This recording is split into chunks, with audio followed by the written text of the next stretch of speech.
सालों साल पहले एक बुढ़िया सूर्यदेव की भक्ति में पूरी तरह से लीन थी। वो हर रविवार को सुबह स्नान कर घर के आंगन को गोबर से अच्छी तरह से लिपाई करके सूर्यदेव की पूजा करती थी।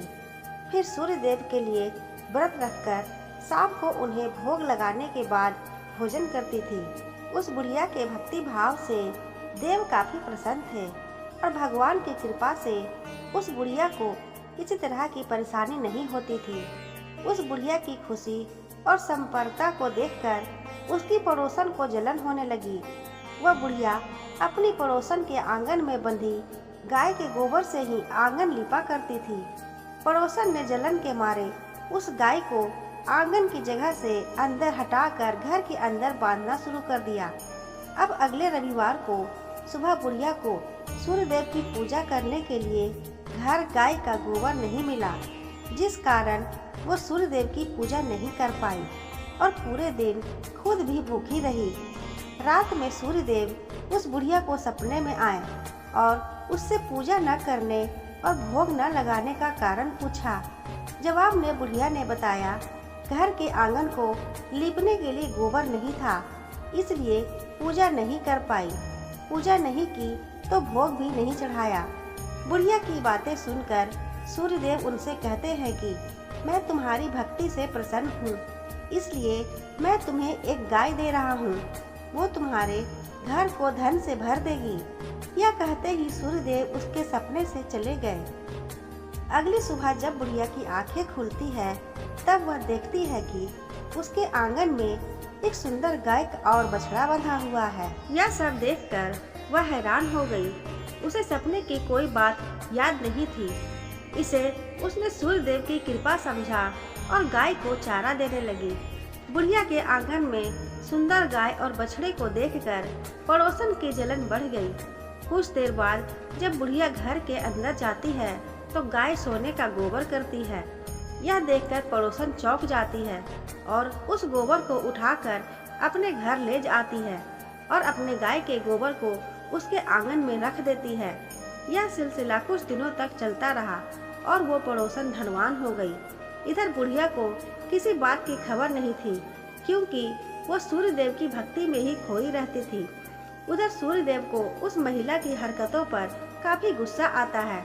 उनके गुस्से के कारण धूप काफी बढ़ जाती है, जिस कारण बुढ़िया गाय और उसके बछड़े को घर के अंदर बांध देती है। उसी रात आंधी चलने लगती है, इसलिए वह गाय और बछड़े को आंगन में ही नहीं निकालती। रात भर गाय घर के अंदर ही बंधी रही। सुबह जैसे ही बुढ़िया की नींद खुलती है तो वो सोने का गोबर देखकर हैरान हो जाती है।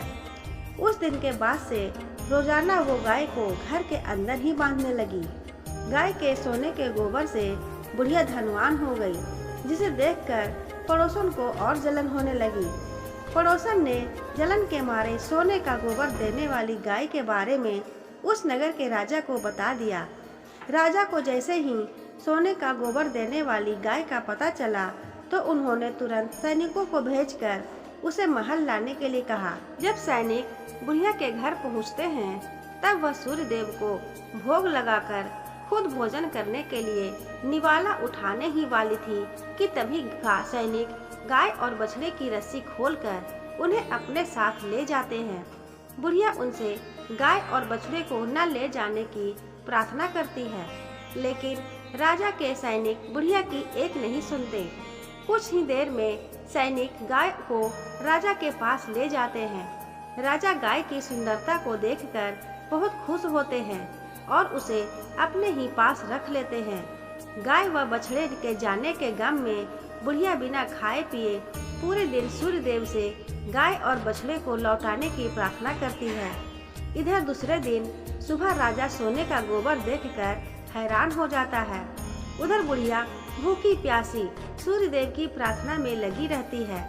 बुढ़िया की तकलीफ देखकर सूर्यदेव अगली रात राजा के सपने में आकर कहते हैं कि अगर तुमने इस गाय और बछड़े को नहीं लौटाया तो तुम्हारे राज्य पर संकट आ जाएगा, तुम्हारी धन संपत्ति सब नष्ट हो जाएगी।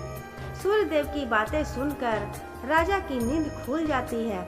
दूसरे दिन सुबह वो बुढ़िया को गाय और बछड़ा लौटा देते हैं। साथ ही उसे कुछ धन भी देते हैं और उसकी पड़ोसन को सजा देते हैं।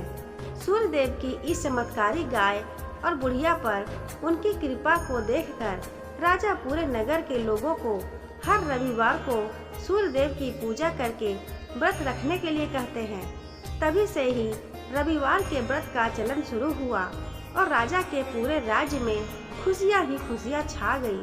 कहानी से सीख, दूसरे के प्रति द्वेष भाव रखने से खुद की संपत्ति भी बर्बाद हो जाती है। दोस्तों, अगर आपको ये कहानी पसंद आई हो तो वीडियो को लाइक करें, शेयर करें अपने दोस्तों के साथ। चैनल को अभी तक सब्सक्राइब नहीं किया है तो सब्सक्राइब जरूर कर लें।